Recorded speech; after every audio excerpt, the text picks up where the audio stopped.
Por la mañana temprano, un fuego asola una pequeña ciudad. Hay 4 víctimas mortales. Hay niños entre los fallecidos. Ha muerto una joven familia, pero el fuego no ha sido un accidente. Habían disparado en la cabeza a 3 de las 4 víctimas. Alguien se la tenía jurada a la familia. La policía busca a un asesino despiadado, pero nunca se imagina el auténtico horror que destapará.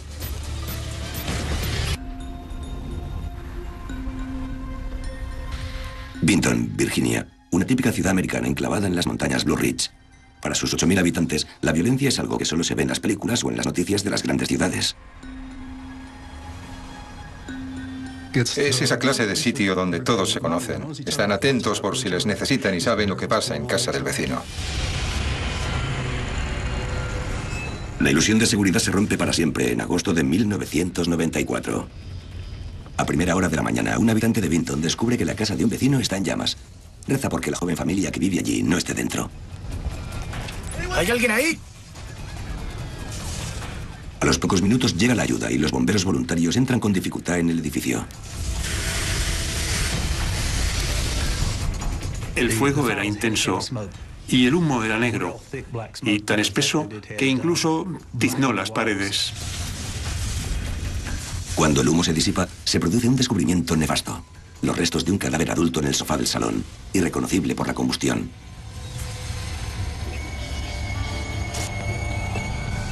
En el primer dormitorio encuentran a la segunda víctima. Hay una pistola a sus pies. A los primeros que han llegado, les horroriza la idea de entrar en el segundo dormitorio. Sus peores temores se ven confirmados cuando encuentran a 2 niñas abrazadas. Están muertas. La policía ha confirmado, Keith, que hay 4 víctimas mortales. Aún no han sido identificadas. Como has dicho, hay niños entre los fallecidos. Los nombres no se han dado a conocer oficialmente, pero todo el mundo sabe que es la casa de la familia Hodges. Blaine, su esposa Teresa y sus hijas Winter, de 11 años, y Anna, de 3. Todos muertos en su casa carbonizada.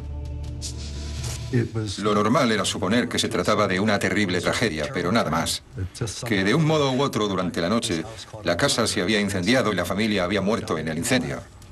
Era sencillo y tan trágico que te partía el corazón. Pero los investigadores enseguida descubren que pasara lo que pasase, no fue un accidente. El suelo está resbaladizo, lo que indica que se usó un acelerante de la combustión para provocar el incendio. Y en el exterior de la casa hay otra pista alarmante. La línea telefónica de la casa estaba cortada. Alguien quería evitar que hubiera comunicación desde dentro. No tenemos un incendio accidental. Tenemos algo que hay que investigar para determinar quién haría algo así. El médico forense efectúa la autopsia de los cadáveres y enseguida concluye que ni el fuego ni la inhalación de humo fueron la causa de la muerte de ninguno de ellos. A Blaine Hodges y a sus 2 hijas les dispararon en la cabeza. A las 2 niñas les dispararon 2 veces a quemarropa. Pude extraer balas del calibre 22 de la niña cuya autopsia realicé. Y era obvio que la boca de la pistola estaba a pocos centímetros de la cabeza cuando le dispararon. El cuarto cadáver está tan carbonizado que es difícil de identificar. Pero el médico forense usa los registros dentales para establecer que es Teresa Hodges. A ella no le dispararon. Durante la autopsia encuentran marcas de ataduras en el cuello que confirman que fue estrangulada. Me pareció que en el caso de Teresa, quien quiera que la hubiese matado quería verla sufrir de verdad. Quizá su muerte fue peor que la del resto de la familia.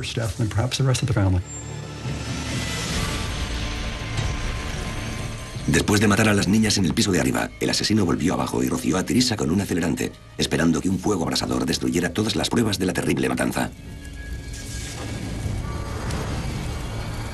Parecía que el fuego se había concentrado en la planta baja, con la esperanza de que engulliera la casa y de que todo cayera. Mientras los investigadores intentan encajar las piezas del puzzle, la ciudad trata de lidiar con esta pérdida incomprensible. En una comunidad pequeña todo el mundo se conoce, y cuando esto ocurrió fue una noticia devastadora. ¿Cómo podía suceder algo así? Que mataran a los padres y también a las niñas. Ahora muy alta, venga. Blaine y Teresa Hodges vivían en Vinton desde hacía mucho tiempo. Llevaban 12 años casados e iban a menudo a la iglesia del barrio, casi perdían una misa. Si ves la foto de la familia, es la idea que todos tenemos de la familia perfecta. Anna y Winter Hodges, sobre todo Winter, eran una delicia para la familia y para los vecinos. Teresa era famosa por ser una esposa y madre abnegada.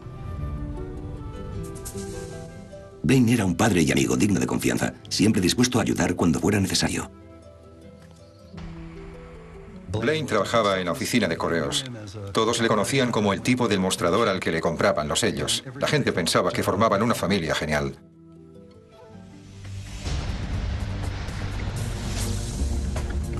Pero la policía descubre que desde hace pocos meses parece que la familia está en apuros. El día antes del incendio no habían ido a la iglesia, aunque acostumbraban a ir todos los domingos, y los vecinos habían oído que Blaine había perdido su empleo en la oficina de correos hacía poco. Con cada vez más facturas y la tensión en aumento, ¿es posible que Blaine haya sufrido una crisis nerviosa por la presión y matado a su familia para suicidarse después? Empezamos a examinar archivos para ver qué encontrábamos sobre ellos. Los resultados le dieron tal vuelta de tuerca a la historia que supimos que el caso iba a ser más complicado de lo que parecía. Ya he acabado por hoy. Que vaya bien. Lo mismo digo. Resulta que Blaine Hodges no estaba tan limpio como parecía. 6 meses antes, esforzándose por mantener a su familia con su modesto salario, intentó solucionar sus problemas económicos a su manera.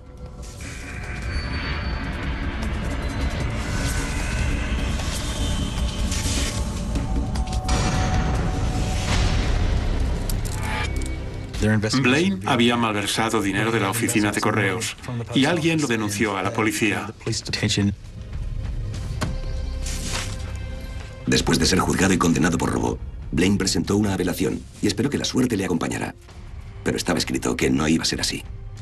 Iba a cumplir 6 meses de condena por malversación.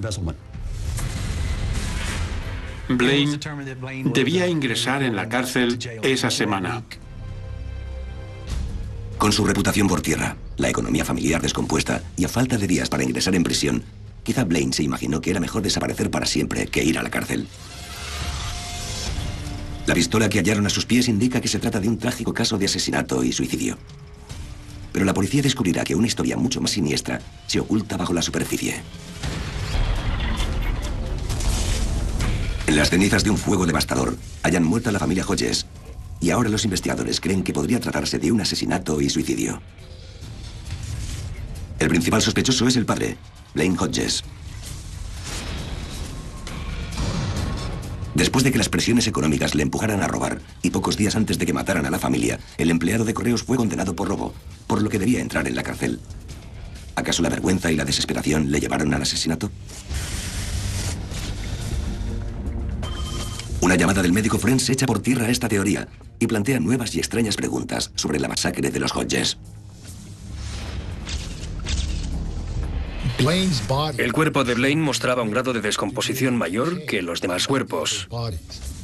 Y eso indicaba que hacía más tiempo que había muerto. Al principio se creyó que había matado a su familia y después se había pegado un tiro. Pero parecía llevar más tiempo muerto que las demás.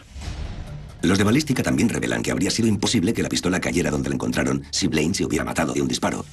Y hay otro problema. Alguien ha sacado el cañón del arma.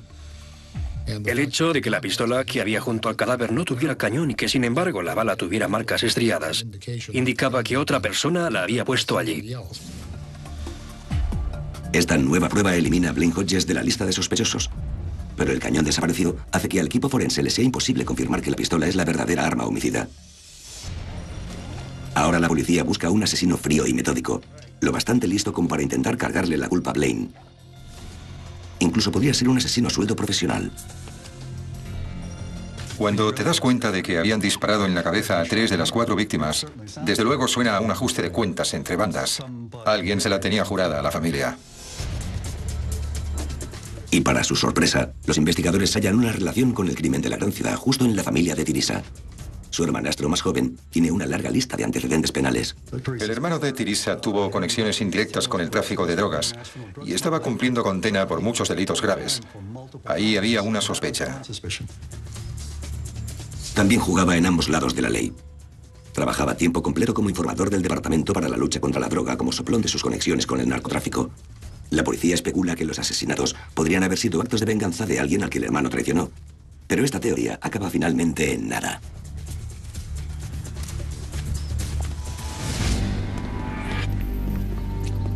Mientras, la tarde del incendio, los agentes empiezan a ir de puerta en puerta en Vinton con la esperanza de encontrar a un testigo ocular. Al día siguiente, el teniente Vogt y su equipo montan un control de carretera cerca de la casa de los Hodges a las 4 de la mañana, hacia la misma hora en que se declaró el incendio. La mayoría de la gente sale a trabajar cada mañana a la misma hora, a minuto más, minuto menos, y siempre sigue la misma ruta. Confían en que alguna persona de las que salen a trabajar cada día viera algo y pueda ayudar en la investigación. Su estrategia da resultado. Encontramos a una persona que afirmó que aquella mañana pasaba por allí y una camioneta salió de la entrada de la casa o cerca de ella y observó que la conducían de modo temerario. Es una pista convincente, pero las camionetas blancas abundan en Virginia y sin una matrícula no hay forma de localizarla. Así que la búsqueda de pistas continúa. Íbamos a cada casa cercana al lugar en cuestión. Llamábamos a la puerta y hacíamos preguntas generales del tipo: ¿conoce a la gente que vivía en esa casa? Una vecina menciona a un hombre mayor y amable al que había visto a menudo en casa de los Hodges, aunque no sabe cómo se llama. Ella creía que era el abuelo. Supongo que su aspecto concordaba con el estereotipo de un abuelo. Siempre estaba allí, o con las niñas en el jardín trasero, o con Blaine. Tras investigar un poco más, descubren que el hombre se llama Earl Bramblett y es un viejo amigo de Blaine. Blaine y Earl se conocían desde que el primero iba al instituto. Earl Bramblett era entrenador voluntario de atletismo. Bramblett se marchó de casa a edad temprana para huir de un padre alcohólico y nunca logró establecerse en un sitio por mucho tiempo. Este hombre solitario, callado y dulce, trabajaba por su cuenta como serigrafista y vagaba sin rumbo de un lugar a otro. Pero tras volver a contactar con Blaine Hodges, empezó a ayudarles por casa, haciendo trabajitos o cuidando a las niñas en ocasiones. Con el tiempo pasó a ser parte de la familia y a menudo se quedaba unos días cuando cambiaba de domicilio. ¿Cuánto tiempo se quedará? Un par de días. Había vivido con ellos y habían pasado bastante tiempo juntos. Como era alguien unido a la familia, la policía quería hablar con él, por supuesto, solo como fuente de información. 2 días después del incendio, la policía encuentra a Earl en la habitación que alquilaba por meses en un motel a 15 minutos de la casa de los Hodges. Van a verle con la esperanza de que arroje luz sobre los asesinatos. Earl Bramblett, policía de Vinton. Quisiéramos hacerle unas preguntas. Sí.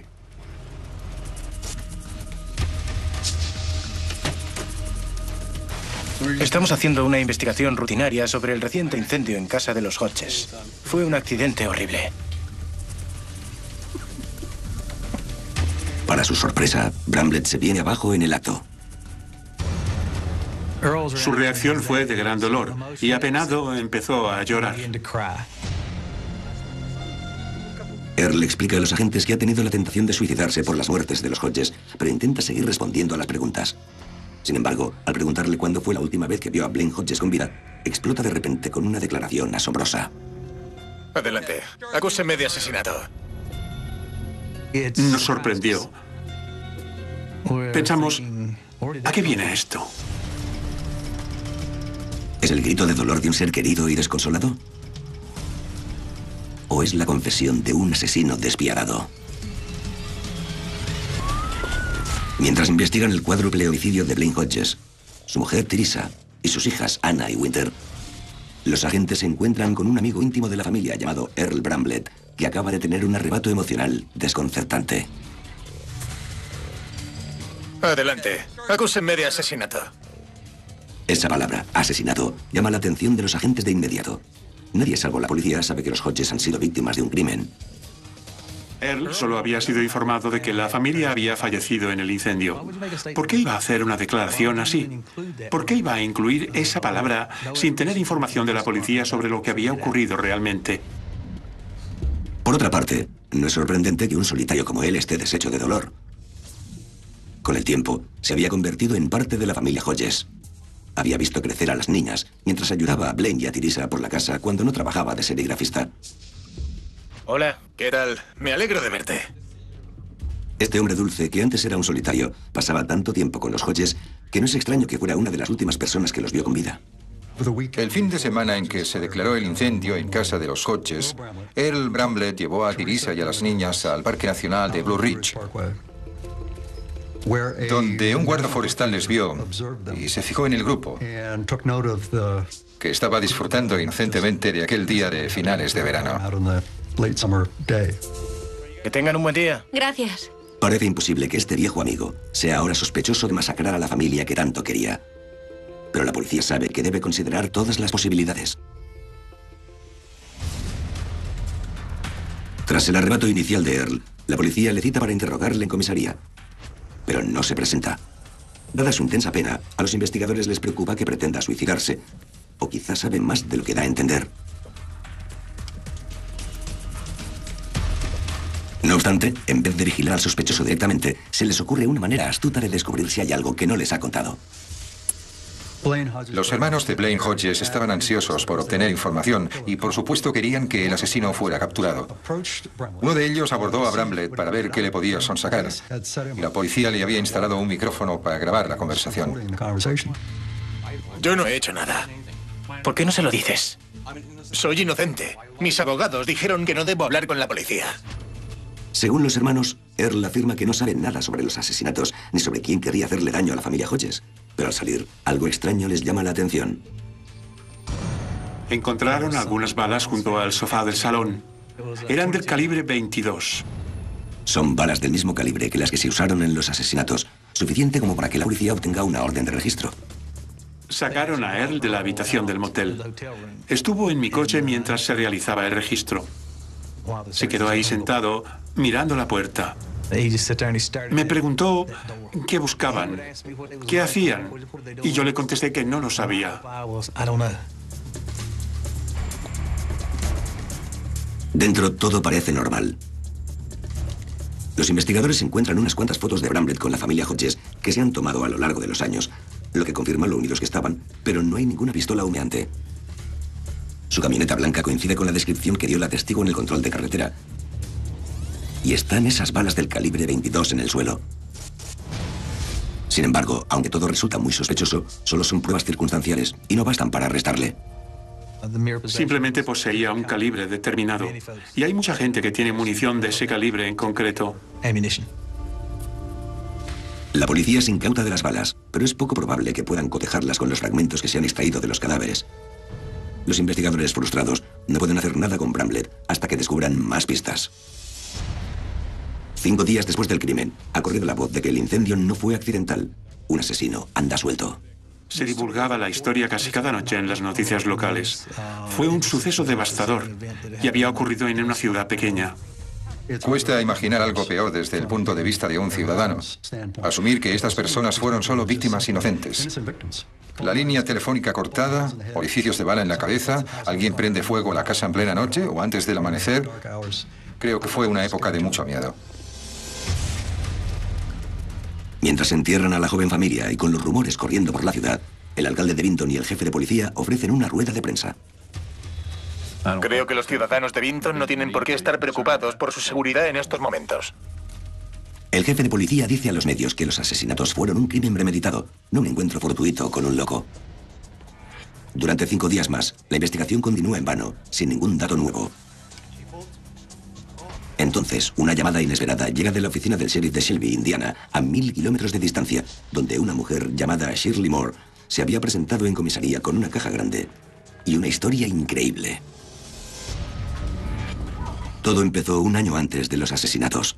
Earl Bramblett tenía una hermana que vivía en Indiana. Ella declaró que Earl la había visitado y le había dado una caja cerrada. Escucha, si algún día me pasa algo, lleva esto a la policía enseguida, ¿entendido? Pero no la abras, ¿vale? No la abras. Vale, no la abriré. Shirley acepta guardar la caja, sin olvidar las instrucciones de su hermano. Entonces oye las noticias sobre las muertes de Vinton. Se enteró del incidente de los Hodges. y de que el nombre de Earl había surgido. Y pensó que le podía pasar algo malo a su hermano. Shirley intenta ponerse en contacto con su hermano, pero no lo consigue. Así que decide que ha llegado la hora de cumplir con sus instrucciones y entrega la caja a la policía.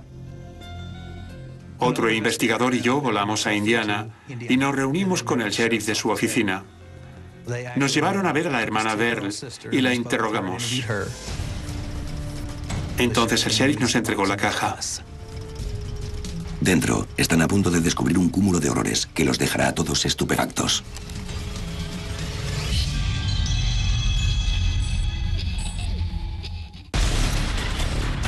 Los agentes que investigan el asesinato de los Hodges en Vinton, Virginia, han centrado su atención en un amigo íntimo de la familia llamado Earl Bramblett. Adelante. Acúsenme de asesinato. Adelante. Aún no han conseguido suficiente información para detenerle hasta ahora.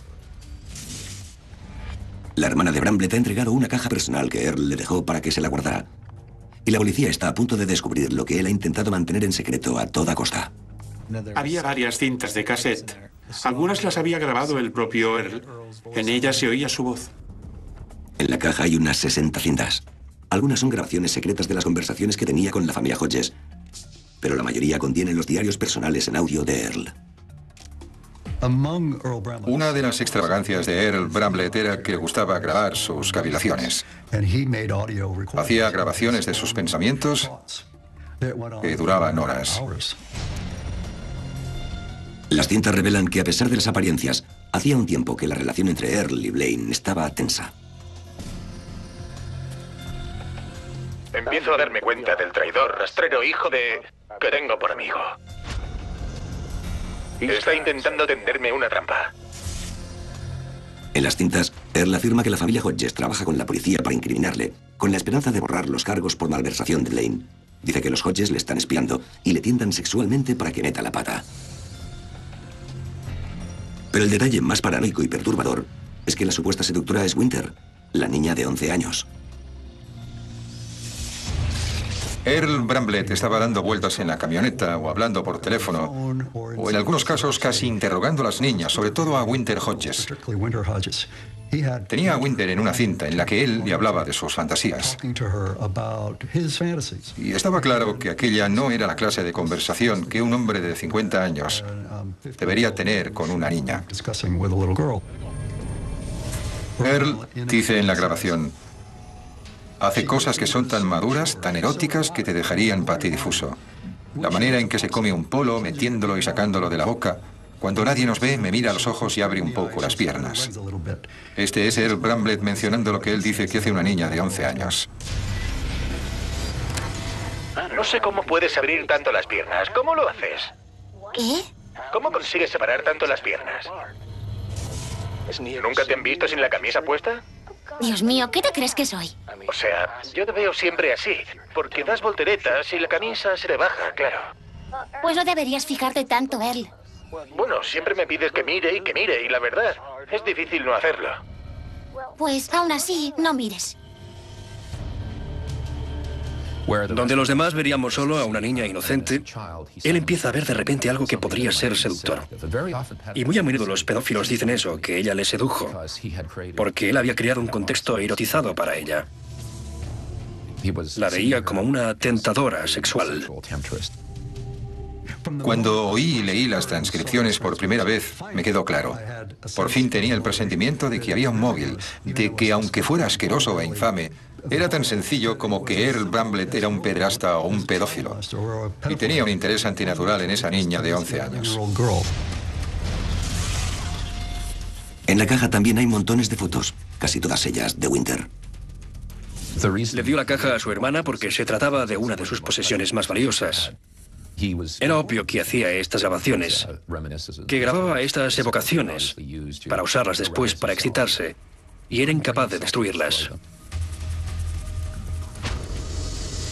No solo no destruyó esas pruebas condenatorias, sino que casi lo confesó a la policía la primera vez que hablaron con él. Creo que la culpa jugó un papel importante. Por eso sufría aquella desviación psicológica. Estaba en un estado de agitación. Algo se descarrió. Ese tipo de conflicto y de neurosis son peligrosos porque, en determinadas circunstancias, con los estímulos adecuados, provocan un arrebato. Parece que Earl Bramblett es tan culpable como el que más. Pero aunque su caja de secretos le ha desenmascarado como pedófilo, no demuestra que sea el autor de una matanza.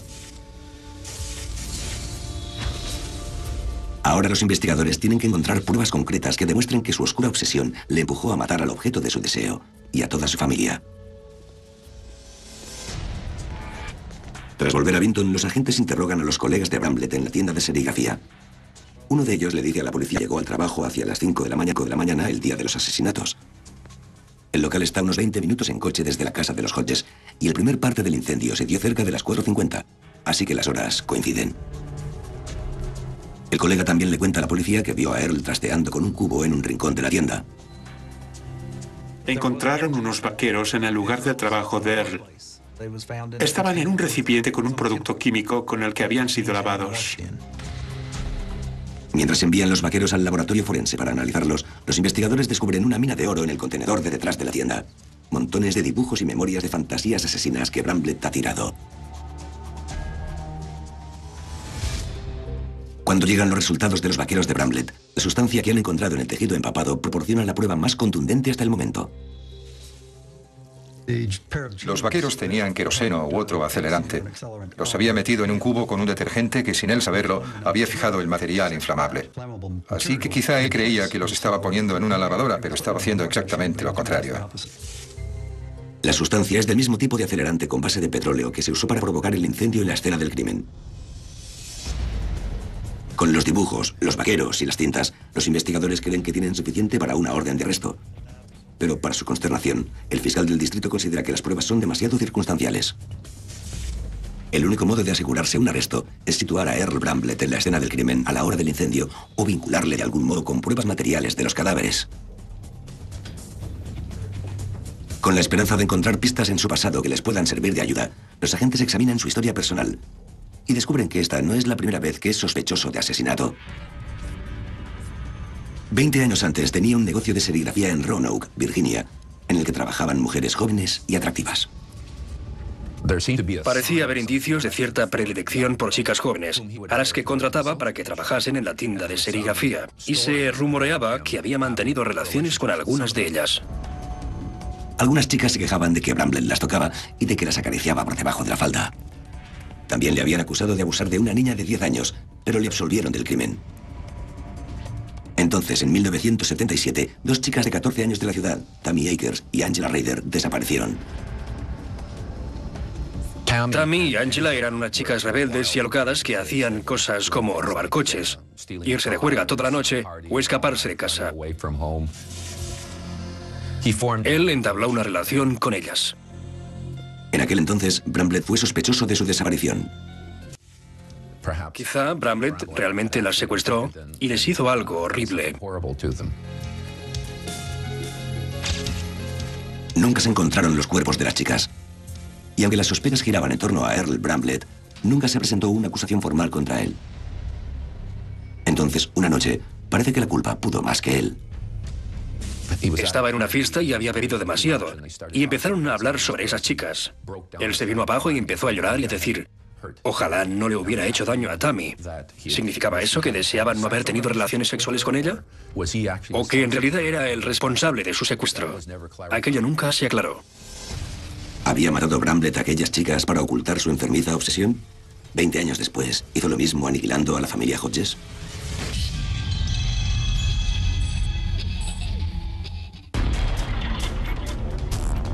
La obsesión de Earl Bramblett con Winter Hodges, de 11 años, le ha desenmascarado como pedófilo psicótico y peligroso. Tras haber logrado ocultar su obsesión durante años, descubrió la familia Hodges su sucio secreto y se enfrentó a él, lo que provocó una furia asesina. Para preparar la acusación, los investigadores repasan la cronología de los sucesos que precedieron al crimen. Saben por los testigos que Bramblett estuvo en un parque nacional con Teresa y las dos niñas el día del asesinato. Reconstruyen con cuidado lo que creen que ocurrió. Aquella mañana, Earl Bramblett había recogido a la familia para ir a pescar. Como a Blaine le quedaban pocos días para empezar a cumplir su condena en la cárcel, quizá no le apetecía acompañarles. Bramblett podría haber entrado fácilmente en casa unos minutos sin que le vieran, para ocuparse del cabeza de familia. Sentía una lujuria incontenible y se dio cuenta de que el padre sospechaba algo. Tenía que matarle. 2 psicólogos determinaron que sufría de paranoia y que esta le venía desde que le habían acusado de los asesinatos o de los secuestros de las 2 chicas 20 años antes. Bramblett ya había matado a Blaine Hodges y se la llevó de la casa para ocultar el hecho de que había un cadáver arriba. Cuando la familia volvió a casa al final del día, no sospechaba nada. Earl pudo llevar a cabo la segunda parte de su malvado plan. Las fantasías paranoicas de Bramblett estaban descontroladas. Y entonces pasó a ocuparse de la madre y la estranguló. Con Blaine y Teresa muertos, Bramblett fue por el pasillo hasta la habitación de las niñas. Y acabó con ellas de un tiro en la cabeza. Cuando ya estaban todos muertos, intentó no dejar rastros e incriminó a Blaine colocando la pistola sobre la cama. Pero también sacó el cañón para frustrar la investigación. Prende fuego a la casa para destruir todas las pruebas.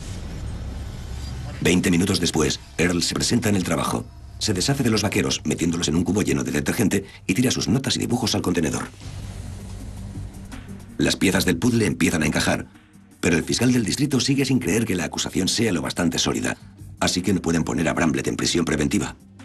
Le dijeron al principal sospechoso que podía irse, porque se dieron cuenta de que les quedaba mucho trabajo por hacer. Los policías están frustrados, pero mientras, Bramblett ha hablado con su abogado, que también es amigo suyo, y le ha aconsejado que se vaya de la ciudad mientras pueda y espere a que el asunto se olvide. Y eso es lo que hizo Bramblett. Aprovecha la oportunidad y se va de Vinton, Virginia, a Spartanburg, en Carolina del Sur.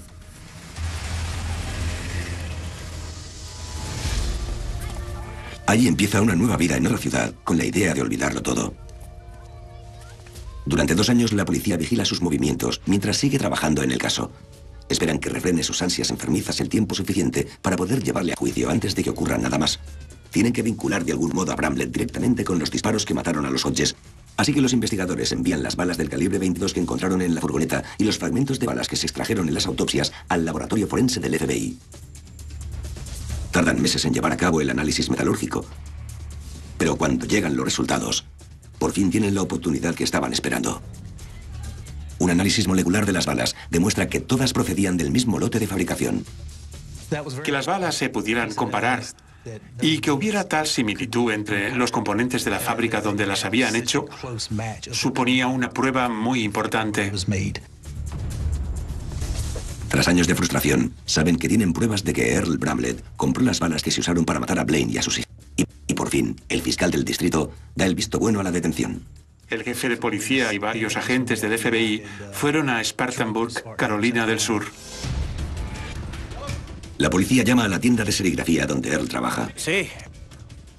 Earl está aquí. Le pregunté si quería hablar con él y me contestó que no, que me quedara al teléfono porque quería hacerme unas preguntas. Yo quise saber qué pasaba y me dijo que mantuviera la calma. Bien, ¿dónde está? Le dije que estaba en la parte de atrás.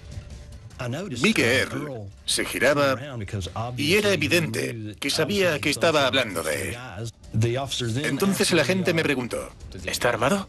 si Earl tenía una pistola. Y le respondí que sí, pero que no estaba seguro de que la llevara encima. Me pidió que siguiera el teléfono y que permaneciera tranquilo. El dueño de la tienda no tiene ni idea de que los agentes tienen el edificio rodeado desde el momento en que empezó la llamada. Ahora están listos para entrar en acción. Tírate al suelo ahora mismo, al suelo, las manos sobre la cabeza. Me quedé allí atónito sin dar crédito a lo que veía, mientras el equipo de armas y tácticas especiales irrumpía tanto por la puerta de entrada como por la trasera. Diría que había unos 9 agentes en cada puerta. Empuñaban armas y se abalanzaron sobre él, y en cuestión de segundos ya estaba esposado y fuera de la tienda. En retrospectiva, la extraña conducta de Earl en la tienda ahora parece cobrar sentido. Solía hacer comentarios sobre las niñas y lo adorables que eran. Y cómo acudían a verle y acariciar el perro.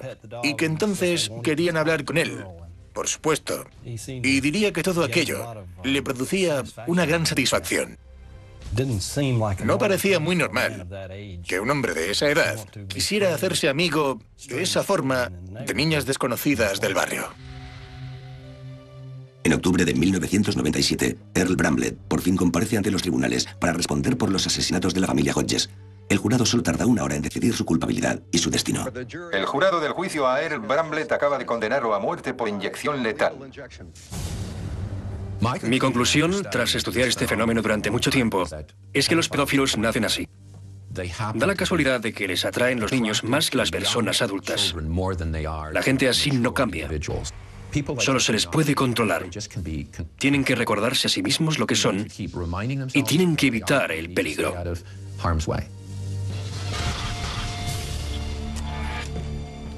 A la edad de 61 años, Earl Bramblett elige la silla eléctrica en vez de la inyección letal. Es ejecutado el 9 de abril de 2003. Se ha hecho justicia, pero Vinton, Virginia, siempre vivirá con el recuerdo de esta trágica historia. Es el peor crimen que ha ocurrido jamás en la historia de esa ciudad. Un crimen horrible que, afortunadamente, nunca se ha repetido. Sin embargo, te demuestra que, sea cual sea la comunidad en la que vives, no eres inmune a ningún suceso de este tipo.